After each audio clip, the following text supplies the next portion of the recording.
Good morning. It seems net zero, and in particular the zero emission vehicle mandate, has claimed another victim. This time it is a small scale British motor company with racing heritage. Now, if you're watching from abroad, you may not know about Lister, but Lister have been around since 1954. They've been involved in British motorsports pretty much since then, with Bristol and Jaguar.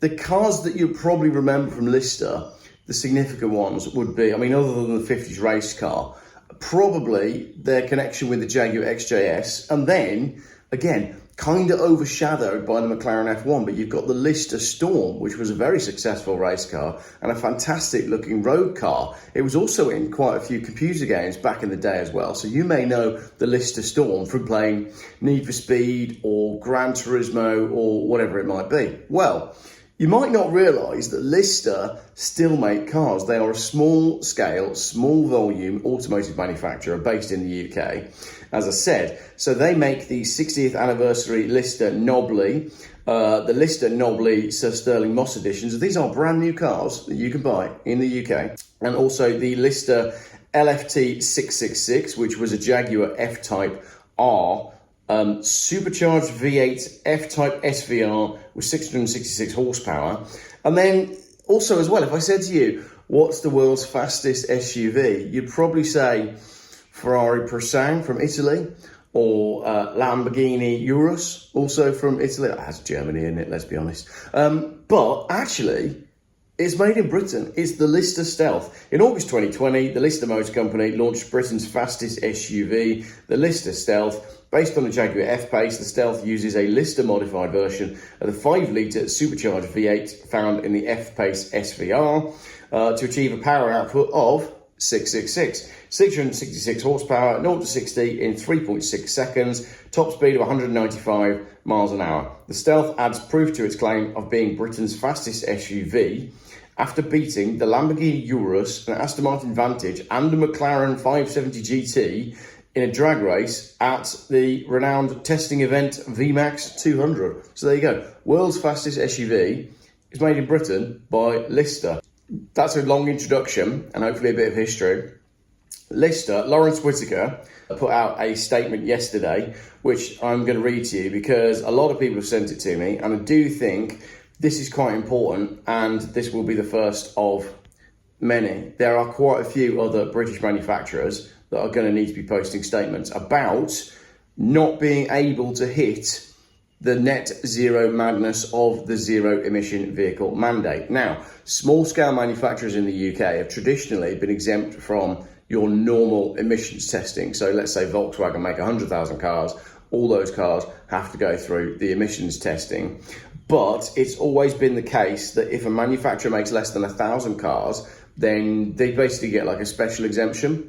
And Lister and a lot of the other smaller manufacturers in the UK fall under this banner. So this statement has been posted today. Long introduction, but I wanted to give you a little bit of history and background. A statement from the Lister Motor Company.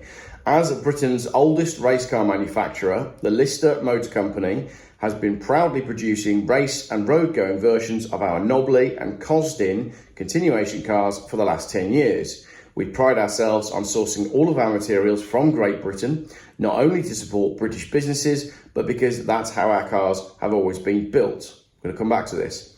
The Zero Emission Vehicle Mandate, released on the 3rd of January 2024, dictates that all new cars must produce zero emissions by 2035, a date that our current government has said they will bring forward to 2030. This means in just 5 short years, all cars sold in the UK are likely to be electric. In the past, small volume British manufacturers such as ourselves, Morgan, Caterham, Ginetta, etc. have been exempt from emission demands because we produce less than 1,000 cars a year under the IVA or SVA type approval. However, so far, the UK government has yet to state if this exemption will continue. This year, our 71st year in business, we had plans to create a brand new car for the road, our first new model in over 32 years. This multi-million-pound investment would not only secure Lister's future, but would create many new jobs, not only at our head office and factory, but with many suppliers throughout the UK. As it stands, with no clarity on the future rules for IVA or SVA type approval cars, we have taken the incredibly difficult and heartbreaking decision to put all future plans on hold. Financially, Lister is in a very strong position with zero borrowings outside our group of companies, but unlike larger manufacturers, we simply cannot afford to gamble on the future of our business. Power cut. As a profitable tax-paying UK car manufacturer, we request an urgent update to the legislation so we know how to plan for the next 5 years. All manufacturing needs time to change, cars more than most, and at the moment we are sadly in stalemate. Lawrence Whittaker, CEO of Lister Motor Company. Couple of interesting things to pick out there, right? Let's start at the top. Hang on just a minute, hold the phone.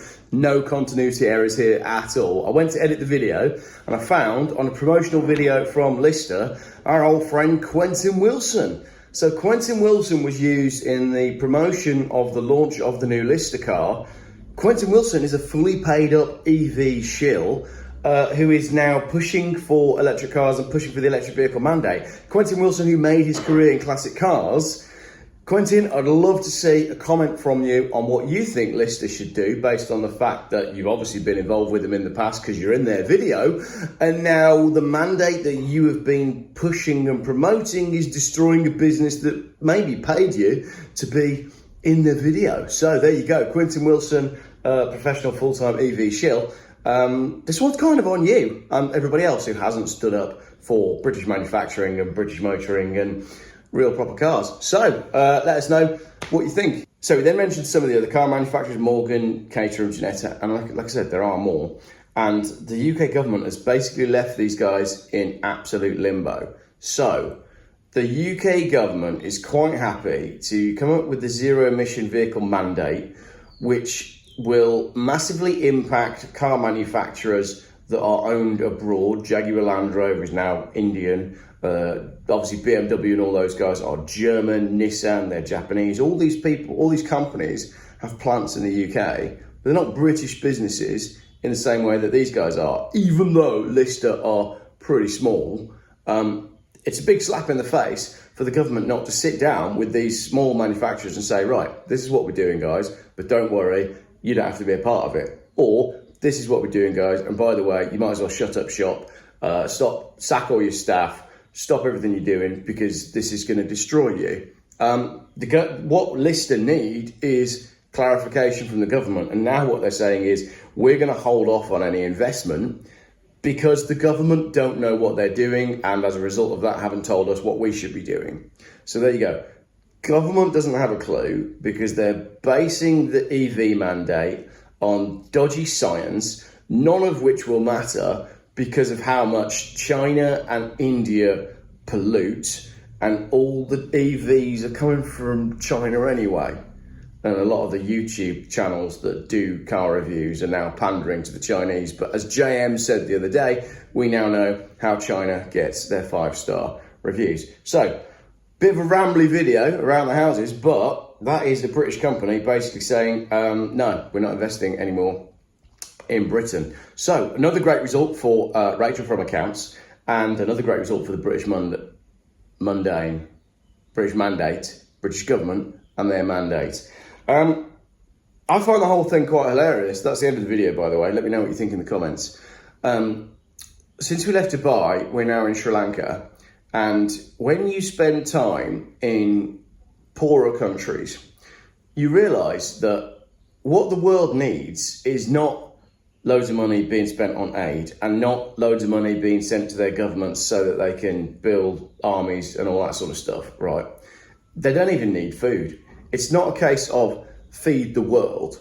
But do you know what nobody ever says in any of the context of any of this stuff? Oh yeah, we're going to get a zero emission vehicle mandate and that's going to clean the air, and as a result, that's going to clean the world, right? Here's my new thing. Instead of feed the world, let's clean the world.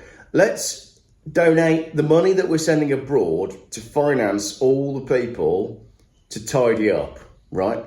Go around your streets, rake up all the rubbish that has been thrown everywhere, because so many of these countries, you can learn a lot about a country by the way it deals with its trash, right?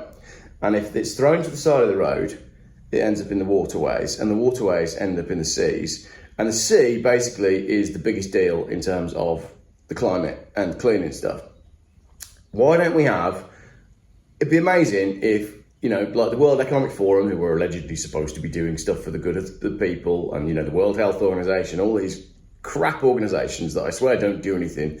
What if they turn 2025 into the year of stop it and tidy up, right? Stop what you're doing, tidy up. Everyone, if every person in every country went out with a rake and raked up all the rubbish and crisp packets and water bottles and everything that was out there and tidied it all up and did something with it, whatever, burn it, bury it, send it to China. I think that's the problem.